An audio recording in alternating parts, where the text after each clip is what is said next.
CBS 시청자 여러분 안녕하십니까? 성서의 땅을 가다 윤석전 목사입니다. 오늘 또 제 옆에는 성서의 지리와 또 신학적 여러 가지 궁금한 점을 풀어주실 권혁승 교수님, 이영훈 교수님 나와 계십니다. 오늘 두 교수님 나오셔서 감사합니다.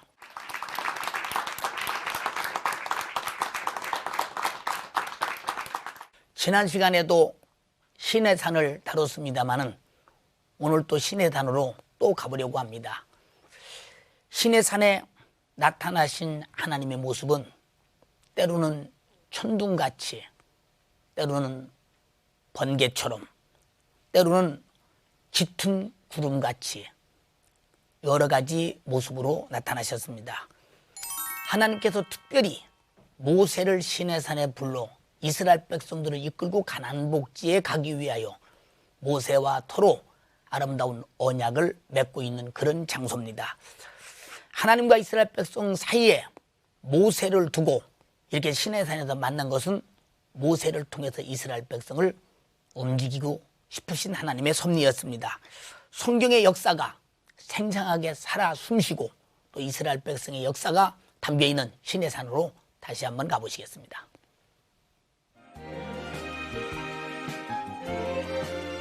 절대 창조주 하나님과 이스라엘 백성의 만남이 이루어졌던 신의 산. 그러나 수천 년이 지난 현재 이곳은 이집트 땅이다. 그리고 이 척박한 곳의 거주민들 또한 이방인들이다.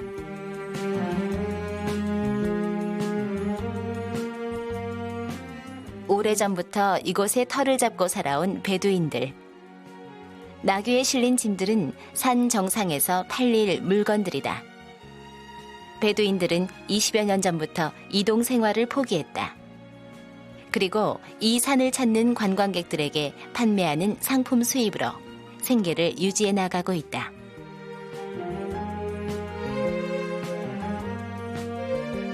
이 산 정상이 그들의 수입 원천인 것이다. 이게 교회란 말이죠? 예. 모세 기념. 예. 산 정상에 세워진 모세의 기념교회는 그 주변이 낭떠러지로 둘러싸여 있는데 와, 여긴 뭐 엄청난 낭떠러지네. 해발 2285m의 산 아래는 깎아지른 절벽이다. 그리고 그 절벽 아래 계곡에는 구약 세계의 역사를 담은 수많은 길이 나 있다. 길이 이렇게 이쪽으로도 나 있네. 이 우측 쪽으로도 길이 나 있네.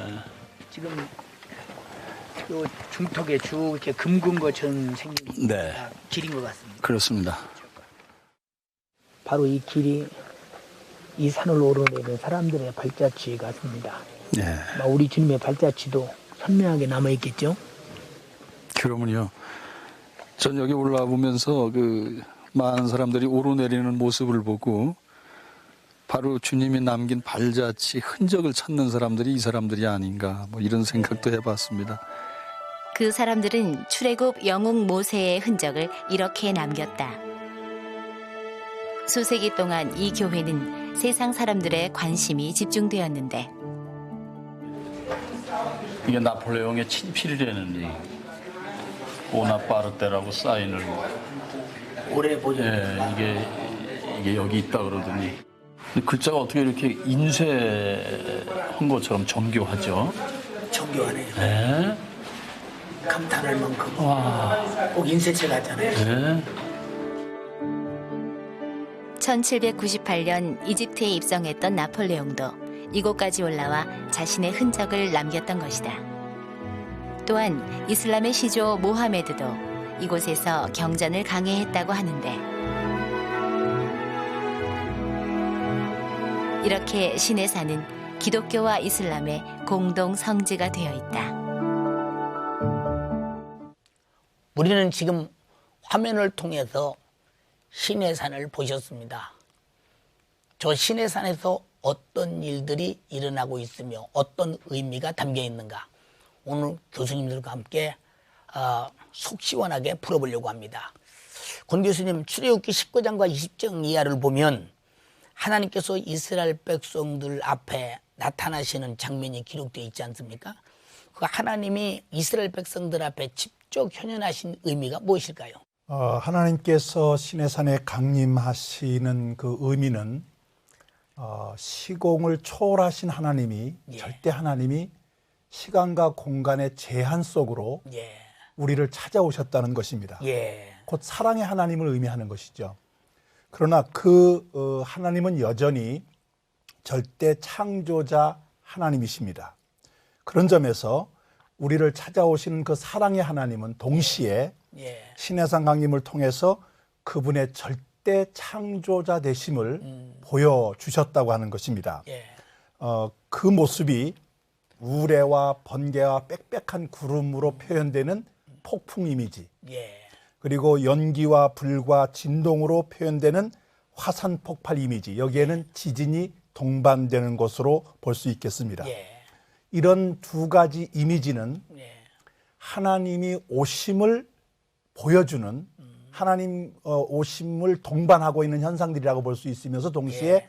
그것은 하나님이 그렇게 두렵고 떨림으로 맞이해야 될 거룩한 경외의 하나님이라는 것을 우리에게 보여주고 계십니다. 예. 우리와 언약을 맺으시고 우리를 사랑하시는 하나님이시지만 동시에 우리가 두렵고 떨리는 마음으로 경외해야 될 절대 창조자 하나님이시라는 것을 보여준 것입니다. 예.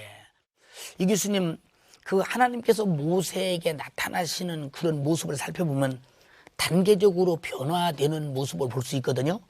그 과정 속에 대해서 성경 속에서 어떻게 나타나는지 그것도 궁금하거든요.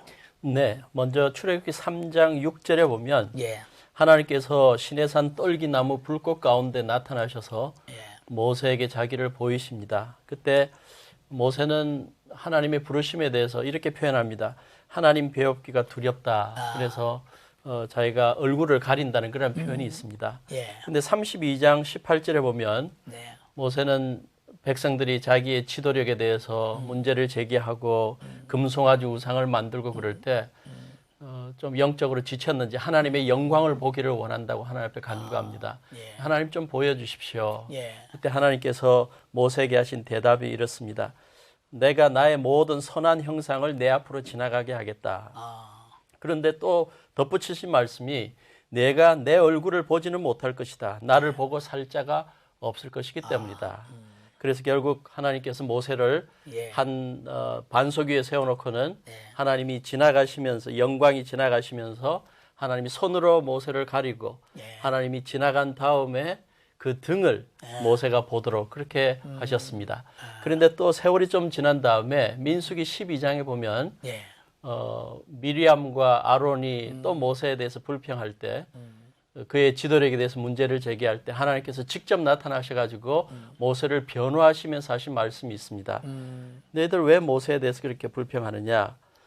보통 선지자들이면 내가 이상으로 알려주기도 하고 꿈으로 그와 대하지만 내 종 모세는 다르다. 나는 그와 대면해서 얼굴과 얼굴을 맞대어서 명백히 말하고 은밀한 말로 하지 않겠다. 예, 또 여호와의 형상을 그가 볼 것이다. 그렇게 말씀하십니다. 그래서 처음에는 굉장히 하나님이 두려운 존재로 보기도 어려운 얼굴을 가려야 하고 보면 죽게 되는 그러한 두려움이 있는 존재로 여겨졌지만 그렇게 위험스러운 분으로 여겨졌지만 세월이 가면 갈수록 하나님께서 모세에게 더욱더 친밀하게 자신을 계시하시고 대면하여 말씀하셔서 예. 그분의 뜻을 분명히 알게 해 주셨습니다. 예. 어떻든 지금은 우리가 하나님을 내 안에 모시고 살지 않습니까? 네. 그때는 얼굴만 봐도 죽게 될 것이다. 그런데 지금은 예수께서 십자가에 달려서 우리 죄를 해결하시고 우리를 거룩하게 만드시고 내 안에 와 계신 하나님 잘 모셔야 되지 않겠나 싶습니다. 지금 방금 말씀하신 것처럼 모세는 하나님 앞에 특별한 사랑을 받은 사람이라고 생각됩니다. 권 교수님, 이런 모세가 시내산 사건 속에서 하나님과 이스라엘 백성 사이에서 아주 중요한 역할을 했는데요. 그 역할이 무엇인지 설명해 주시겠어요? 예, 그 모든 인물이 그러하듯이 예. 성경의 인물 역시 각각 그들 나름대로의 역할들이 있습니다. 예. 그 역할을 잘 알아야 인물로서의 제 사명을 다한다고 보여집니다. 예. 시내산 언약을 체결함에 있어서 모세의 역할은 하나님과 이스라엘 백성 사이의 중재자 역할인데 예. 그 중재자 역할에서 핵심은 하나님을 만날 수 있도록 이스라엘을 준비시키는 것이었습니다. 예. 예를 들면 3일 동안 너희 자신들을 거룩하게 하라. 그러면서 두 가지를 지시합니다. 하나는 예.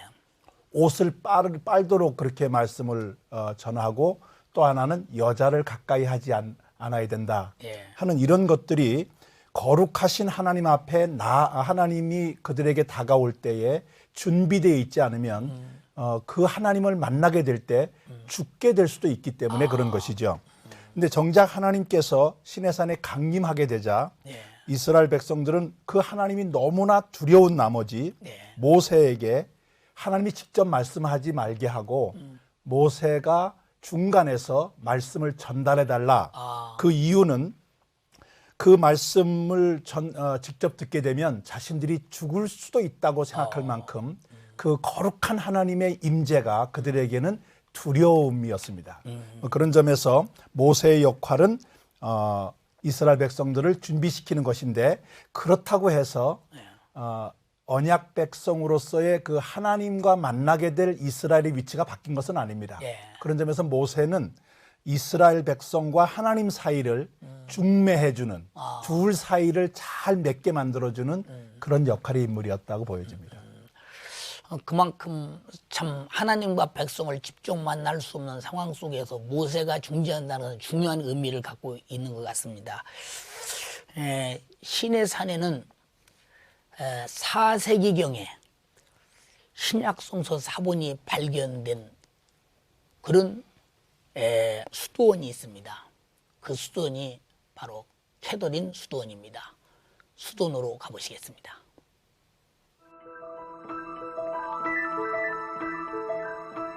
시내산 자락 1200m 지점에 자리 잡은 유네스코 세계문화유산 성 캐더린 수도원. 35m의 높은 외벽은 이곳이 요새로 세워졌음을 짐작케 하는데 그 덕분에 1400여 년간 수많은 습격을 견뎌냈다고 한다. 565년 로마 유스티아누스 황제가 세운 이 수도원은 순례자들의 큰 관심을 끄는 것이 있는데 바로 이 떨기나무다. 사람들은 이것을 하나님께서 시내산에서 모세를 부르실 때 불꽃 가운데서 나타나셨던 그 떨기나무로 믿고 있다. 그래서 이 나무 주변은 늘 순례자들로 붐빈다. 이곳엔 모세와 관련된 또 다른 장소가 있다. 이건 뭐 만들어진 게 얼마 안 된 것 같아요, 목사님. 근데 예. 끝 같습니다. 그러니까 이게 근데 하여튼 특이하네. 펌프 역할을 하는 모양인데. 이쪽 안에서 아마 그쪽으로 충분히 우물이 이걸 왜 폐쇄를 시켰는지 좀 속을 좀 볼 수 있으면 참 좋겠는데. 아쉽네요. 순례자들의 아쉬움에도 불구하고 이렇게 잠궈놓은 이유는 우물의 손상을 막기 위함이라 한다. 이곳은 예부터 수도사들의 수련장이었다. 그들은 높은 벽 안에서 세상과 단절했고 유골이 되어 남겨졌다. 삶 속에서 하나님과의 만남을 최우선했던 사람들. 그들의 유골은 바쁜 일상사를 핑계로 하나님을 등한시하는 우리의 삶의 경종이 되고 있다. 하나님이 직접 밟으셨던 땅. 지금도 신앙의 현 주소를 점검해 주는 땅. 그래서 시내산은 여전히 위대한 성지다. 너희 높은 산들아, 어찌하여 하나님이 거하시려 하는 산을 시기하여 보느뇨. 진실로 여호와께서 이 산에 영영히 거하시리로다. 하나님의 병거가 천천히요 만만이라. 주께서 그 중에 계심이 시내산 성소에 계심 같도다. 우리는 지금 사막 한가운데 있는 시내산 제일 아래 자리에 자리 잡은 캐더린 수도원을 보았습니다. 사막 한가운데에서 시내산 자락에 어떻게 저런 고풍스러운 수도원이 있을까? 언제 누가 저런 자재를 갖다 지었을까 할 만큼 궁금합니다. 권 교수님께서 아주 이 궁금한 점을 좀 풀어주시죠. 이 캐더린 수도원의 그 역사적 배경을 보면 기원 후 2세기 중엽 로마의 박해가 극심해지자 예. 많은 기독교인들이 운둔자의 길을 택하게 됩니다. 자연히 시내산 주변에도 그런 운둔자들이 많이 몰려서 예. 이제 지내게 되는데 예. 그들이 3세기경부터 시내산 주변에서 집단을 이루며 이제 생활을 하게 되지요. 예. 그러다가 313년 콘스탄틴 대제에 의해서 예. 기독교가 공인되자 예. 이곳에 있던 그 집단으로 모여 살던 수도자들이 콘스탄틴 대제의 어머니인 헬라나에게 예. 이 지역 보호를 요청하게 됩니다. 예. 그래서 330년 예. 현재의 수도원 자리에 조그마한 기념교회와 그다음에 교회를 보호하는 성체가 지어지게 되는데 예. 그 후 527년 유스티니안 황제가 8년간에 걸쳐서 현재 모양의 성체를 쌓게 되었다고 합니다. 예. 그 성벽 높이가 무려 15m나 되는 예. 정사각형 모양의 그런 그 성체형 수도원인데요. 참고로 그 캐더린 수도원이라는 이름이 붙여지게 된 것은 예. 그 초기 기독교 박해 때 캐더린이라는 이름을 가진 여신도가 순교를 당하게 됩니다. 그래서 그분의 이름이 이 수도원 이름으로 이제 붙여지게 된 것입니다. 예. 권 교수님, 그 캐더린 수도원에서 아주 중요한 사본이 발견되었다고 하죠. 그래서 그 신해산 사본이라고 하는데 그 사본에 대해서 말씀해 주시겠어요? 이 캐더린 수도원은 예. 그 7세기 아랍이 점령을 한 이후에 예. 아주 여러 가지 역사적인 그 변화를 예. 많이 겪게 되는데도 예를 들면 십자군, 뭐 오토만 제국 그리고 이제 그 후에 나폴레옹까지도 이 지역을 점령한 적이 있습니다. 예. 여러 차례 이런 어려움을 겪었음에도 불구하고 예. 그때마다 수도원은 이런 당국자들에 의해서 보호를 받게 됩니다.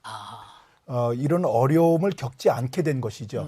자연히 이 수도원에는 처음부터 그 보호해 오던 자기들이 가지고 보관해 왔던 여러 성경 사본들이 그대로 유지가 됩니다. 약 1500년 이상 된 사본들이라고 볼 수 있는 것이죠. 예. 그런데 이제 1844년에 그 독일 학자인 콘스탄틴 티센돌프라고 하는 사람이 이곳에 방문했다가 4세기경으로 추정되는 신약성서 사본, 그것을 신해산 사본이라고 합니다. 이것을 이제 찾게 되고 그것을 가져다가 러시아 황제에게 증정을 합니다. 그러다가 이제 러시아가 공산화 혁명이 된 이후에는 여러 가지 경제적이 어려우니까 대형 박물관에 이 사본을 팔아버렸습니다. 그래서 현재 신해산 사본은 대형 박물관에 보관되어 있습니다. 바티칸 사본과 함께 신해산 사본은 신약 성경 사본으로서는 가장 권위가 있는 사본입니다. 예. 그 이 교수님, 캐더린 수도원에 그 불붙는 그 떨기나무 기념교회당이 있다고 합니다. 사실 불붙는 떨기나무 하면 모세가 소명을 받을 때 하나님께서 주신 증거가 아니겠습니까? 그 불붙는 떨기나무와 관련된 성경 내용은 아주 유명한데요. 이 사건을 이 시간에 다시 한번 정리해 주시고요. 우리가 배워야 할 점은 무엇인지 말씀해 주시겠어요? 네, 떨기나무 관련 사건은 출애굽기 3장에 언급되고 있습니다. 예. 모세가 미디안 사람들의 제사장이 되었던 이드로의 양을 치고 있을 때 예. 하나님께서 그를 특별하게 부르셔서 시내산으로 오게 하시고 그곳에 떨기나무 가운데서 말씀을 하십니다. 내가 애굽에 있는 내 백성 고통을 보았고 그들의 간역자로 인하여 부르짖음을 듣고 그들의 슬픔을 내가 알고 내가 내려와서 그들을 구원할 건데 너를 통해서 구원하겠다. 그래서 제가 지도자가 되어라라고 소명을 주십니다.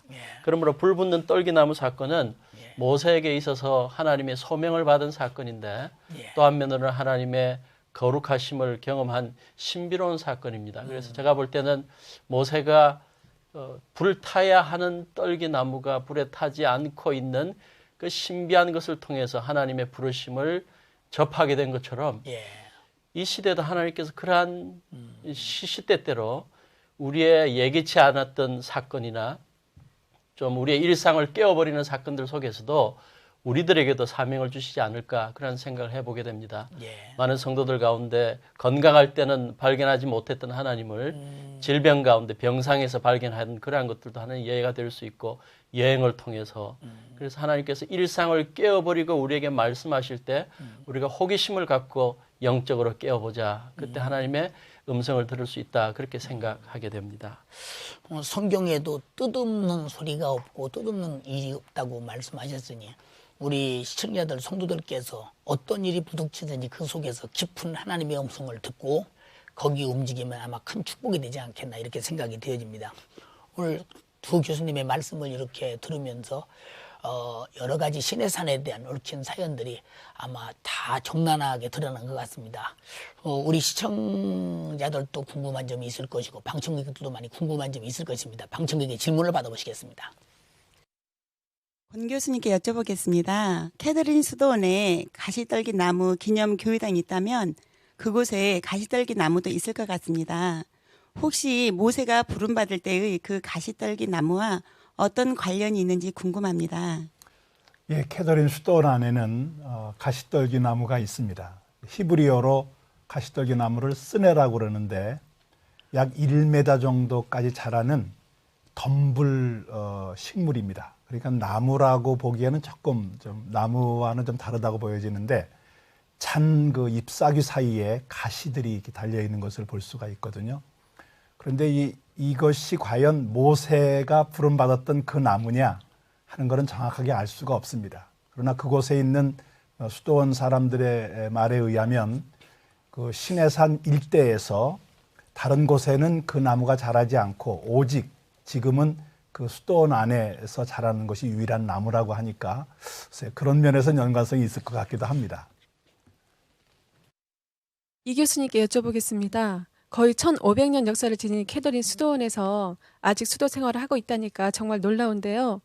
교수님께서 그곳을 방문하신 소감을 듣고 싶습니다. 네, 제가 캐더린 수도원 내를 둘러보면서 가장 인상 깊었던 것은 평생을 그곳에서 은둔 생활하고 또 수도 생활했던 수도사들의 유골이 있는 납골당입니다. 제가 볼 때는 뭐 수천 개의 해골들이 거기에 한 곳에 모여 있던 것으로 기억하는데요. 제가 개신교 목사라서 그런지 몰라도 하나의 근본적인 질문을 한번 던져보게 되었습니다.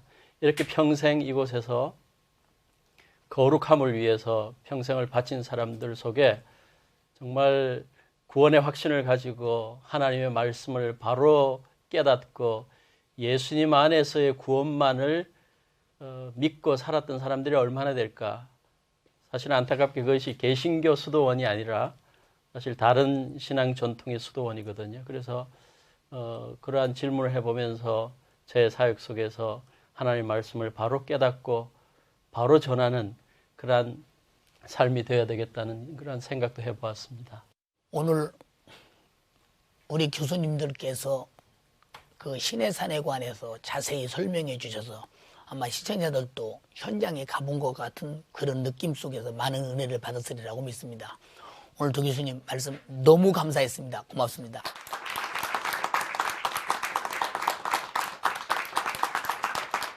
하나님께서 선택한 이스라엘 백성들을 인도에 가기 위하여 지도자 모세를 세웠습니다. 모세를 통해서 하나님은 그들에게 말씀하시고 또 그들의 모든 문제를 해결해 주었습니다. 이스라엘 백성들은 모세가 없이는 한 발짝도 움직일 수 없습니다. 바로 모세가 그들의 지도자이기 때문이요, 하나님이 세웠기 때문입니다. 오늘 우리에게는 주 예수 그리스도 예수님이 계십니다.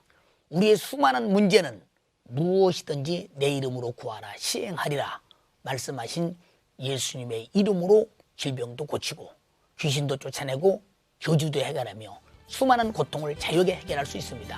그 예수는 우리의 축복이요 기업이요 생명입니다. 예수의 복음을 알지 못하던 멸망하는 수많은 사람에게 마음껏 전해서 예수 사는 세계가 되었으면 좋겠습니다. 감사합니다. 다음에 또 뵙겠습니다.